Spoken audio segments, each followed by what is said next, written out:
অন্য দলের নেতৃবৃন্দ মঞ্চে যায় বলতেছে জামাতের লোকই কইছে জামাতের লোক দুর্নীতি করে। দেখছেন কথা। আজকে চ্যালেঞ্জ করলাম, জামাত ইসলাম গতকালকে আমাকে চেয়ারম্যান হিসেবে মনোনয়ন দিয়েছেন। আপনারা এখান থেকে যারা আছেন এই সরঙ্গী মোহাম্মদপুর পুরাটের লোক, আপনারা নিজে কিংবা আপনাদের কোনো আত্মীয়স্বজন কিংবা বন্ধু বান্ধব কিংবা পরিচিত জন সাথিয়া উপজেলায় কেউ যদি বলতে পারে যে কারো কাছ থেকে বিচার সালিশ দরবার কোনো প্রয়োজনে 10টা টাকা আমাকে খুশি মনে হাদিয়া দিয়েছে, এই জামাত ইসলামের রাজনীতি আপনাদের সামনে ছেড়ে দিয়ে চলে যাবে। আমি মাওলানা মতিউর রহমান নিজামীর সুযোগ্য উত্তরসূরি। আমি জামাত ইসলাম আমাকে 20 বছর ধরে তৈরি করছে, দুর্নীতি এবং ঘুষের জন্য তৈরি করে নাই।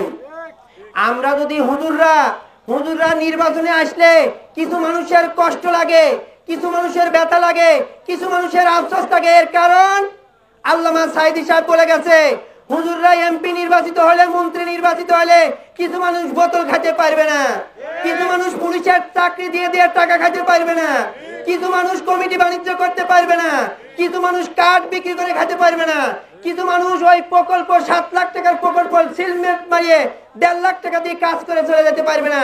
এই জন্য জামাত প্রার্থীদের বিরুদ্ধে তাদের এত গাত্রদাহ। প্রিয় ভাইরা, আমরা আজকের এই জনসমাবেশ থেকে বলতে চাই, আমরা এর দাঁত ভাঙা জবাব দেব আগামী নির্বাচনে। আমরা ওই নেতাকে দেখা দেব, এই সাথিয়া বেড়ার জমিন মাওলানা মতিউর রহমান নিজামীর জমিন, এই সাথিয়া বেড়ার জমিন ব্যারিস্টার নাজিবুর রহমান মুমিনের জমিন। জামানত বাজেয়াপ্ত হয়ে যখন উনি বাসায় ফিরবে তখনই উনি বুঝবে যে জামাত ইসলামের কর্মীরা কেমন। 17 বছর তোমাদের খালা, তোমাদের আম্মা ভারতের চক্রান্ত করে নিজামীর জনপ্রিয়তা কমানো গেছে। 17 বছর চক্রান্ত করে ব্যারিস্টার নাজিমুর রহমান মুমিনকে ধ্বংস করা গেছে। 17 বছর চক্রান্ত করে জামাত নেতৃবৃন্দকে নষ্ট করা যায় না। প্রিয় ভাইরা, সরঙ্গী মোহাম্মদপুর পুরাটবাসী, আপনাদের এখন সিদ্ধান্ত নেওয়ার সময়। আপনারা কি পার্লামেন্টে আগামী সংসদ সদস্য কোরআনের কর্মীকে চান কিনা? আপনারা কি চান আগামী সংবিধান কোরআনের সংবিধান হোক? আপনারা কি চান কিনা আগামীতে আপনাদের সন্তানের রক্তের প্রতিশোধ আপনারা ভোটের মাধ্যমে নেবেন কিনা? আপনারা যদি আপনাদের সন্তানের রক্তের প্রতিশোধ নিতে চান, আজকের পর থেকে অন্য কোন দলের মিটিং মিছিলে যাওয়ার কোনো প্রয়োজন নাই। আমি আপনাদের ইউনিয়নের দায়িত্বশীল হিসেবে বলতে চাই, আমার কোন নেতা কর্মী, আমার জামাত ইসলামের কোন ভাইয়ের আচরণে যদি আপনারা কষ্ট পেয়ে থাকেন, আপনাদের কাছে ক্ষমা চাই। আমরা আপনাদের ঘরে যাব, আমরা আপনাদের কাছে যাব। আপনাদের যদি কোনো দুর্ব্যবহার হয়ে থাকে, কোনো কষ্ট, আমরা একই পরিবারের সন্তান। একটা মায়ের 5টা সন্তান থাকলে তার কষ্ট হয় না, গেলজাম হয় না, হাঁড়ি পাতির এক জায়গায় থাকলে গুদাগুদি লাগে না।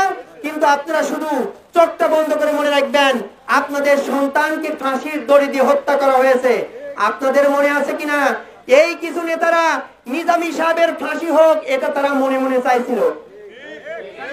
এরা ফাঁসি হলে, জামাতের ধ্বংস হলে, জামাত নিষিদ্ধ হলে এই মানুষগুলো এমপি হবে, এই শখ তাদের জাগছিল। সেই শখ শেষ। নিজামী তার সন্তান জন্ম দিয়ে গেছে, জামাত ইসলাম তার প্রার্থী পেয়েছে। এই শখ কি কাজে লাগবে? আমরা কথায় কথায় বললে আপনাদেরকে বলতো, তোমাদের দলের তো নিবন্ধনই নাই। নিবন্ধন আছে না? তোমার দলের তো প্রতীকই নাই, প্রতীক আছে না? তোমার দলের নেতাকর্মীর নামে মামলা আছে, মামলা শেষ হয়েছে না? আমাদের সাথে এখন জোট করার জন্য আপনাদেরকে বলি, এই দেশে কোন দল ক্ষমতায় যেতে পারে না জামাত ইসলামের সহযোগিতা ছাড়া। এদেশে কোন ব্যক্তি সরকার গঠন করতে পারে না জামাত ইসলামের সহযোগিতা ছাড়া। বাংলাদেশ জাতীয়তাবাদী দল বিএনপি 2 বার ক্ষমতায় গেছে গোলাম আজমের পা ধরে, নিজামী সাহেবের পা ধরে। ওই সময় যদি গোলাম আজম নিজামী সাহেব আওয়ামী লীগকে সমর্থন করতো, আওয়ামী লীগ ক্ষমতা যায়। যদি বিএনপিকে সমর্থন করে, বিএনপি ক্ষমতা যায়। আমাদের সাথে কম্প্রোমাইজ করে ক্ষমতায় গেছে। এখন তাদের বড় বড় কথা। আমাদের হারানোর কিছু নাই, আমাদের নিজামী নাই, সাইদি নাই, আমাদের হারানোর কিছু নাই। 17 বছর রোজা থেকে অভ্যাস, রোজা যদি 18 বছর হয় আমরা থাকতে পারবো না। সুতরাং আমাদেরকে ভয় দেখায় না। ভয় আপনারা খান যারা চাঁদাবাজি করে খায়, ভয় আপনারা খান যারা টেন্ডারবাজি করে খায়, ভয় আপনারা খান যারা পুলিশের চাকরি দিয়ে টাকা ইনকাম করে খায়। আমরা আজকের যে অন্য দলের নেতৃবৃন্দ মঞ্চে যায় বলতেছে জামাতের লোকই কইছে জামাতের লোক দুর্নীতি করে। দেখছেন কথা। আজকে চ্যালেঞ্জ করলাম, জামাত ইসলাম গতকালকে আমাকে চেয়ারম্যান হিসেবে মনোনয়ন দিয়েছেন।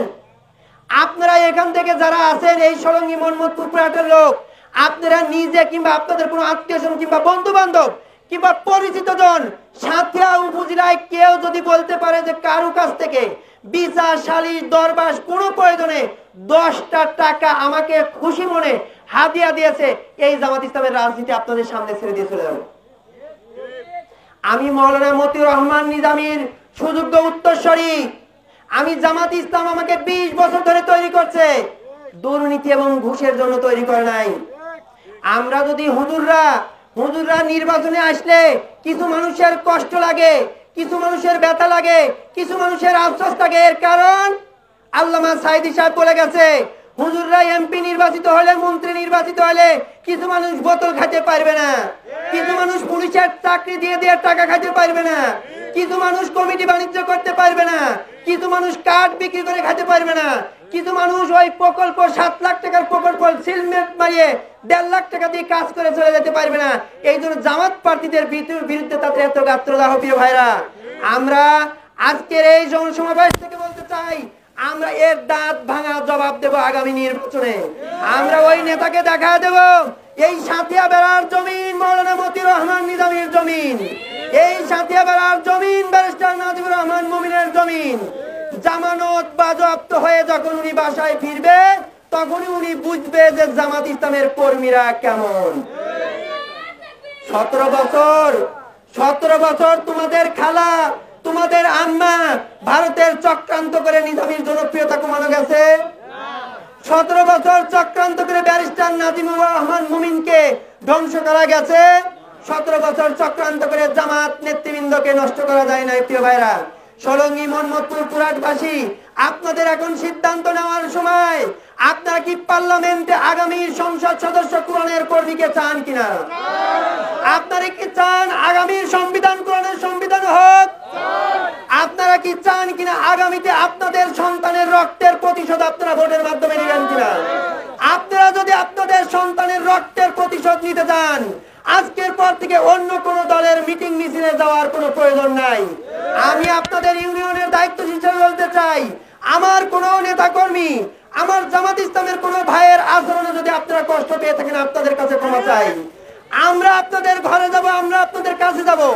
আপনাদের যদি কোনো দুর্ব্যবহার হয়ে থাকে, কোনো কষ্ট, আমরা একই পরিবারের সন্তান। একটা মায়ের 5টা সন্তান থাকলে তার কষ্ট হয় না, গেলজাম হয় না, হাঁড়ি পাতির এক জায়গায় থাকলে গুদাগুদি লাগে না। কিন্তু আপনারা শুধু চোখটা বন্ধ করে মনে রাখবেন, আপনাদের সন্তানকে ফাঁসির দড়ি দিয়ে হত্যা করা হয়েছে। আপনাদের মনে আছে কিনা, এই কিছু নেতারা নিজামী সাহেবের ফাঁসি হোক, এটা তারা মনে মনে চাইছিল।